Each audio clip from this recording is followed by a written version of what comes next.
Hey, this is Ward Lenoir in IS 477 here to talk about my security architecture design diagram for the lab architecture design lab, for the security architecture design lab in IS 477.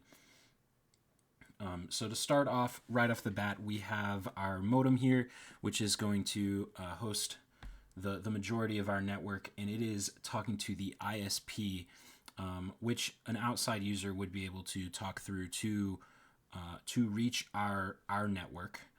Here on the network, we've got a firewall right through the modem here that will be blocking traffic that we do not want to have access to our network.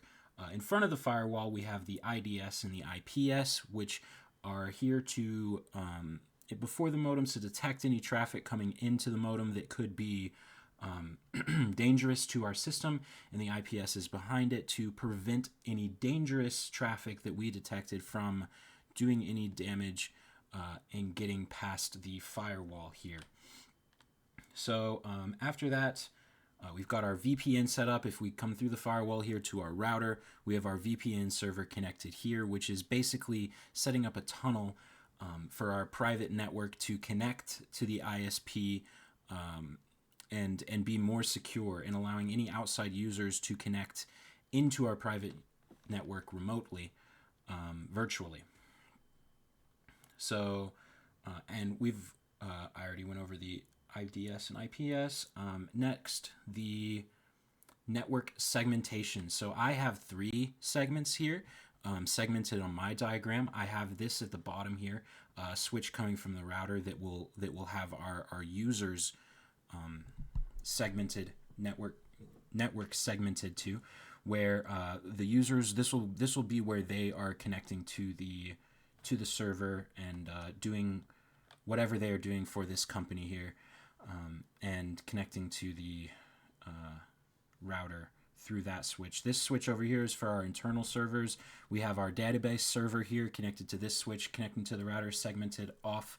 And then we have some backup servers here for redundancy purposes, which is the next bullet point, which are here in case the database server goes down and the redundant servers need to jump up, back up, and fill in the void that the database servers leave. Another switch here I have is a switch for sort of the Internet of Things, which are things that you probably wouldn't want on your users or your internal servers, your external or your internal networks here. And that would be things like air conditioning, televisions, maybe some smart refrigerators. The list could go on and on. Just maybe the printer. Well, maybe you would want the printer on your outside facing network, depending on what you're doing with the printer. But these are the Internet of Things segment here, and that sort of goes over the entire diagram. I think I covered everything in it. So thank you.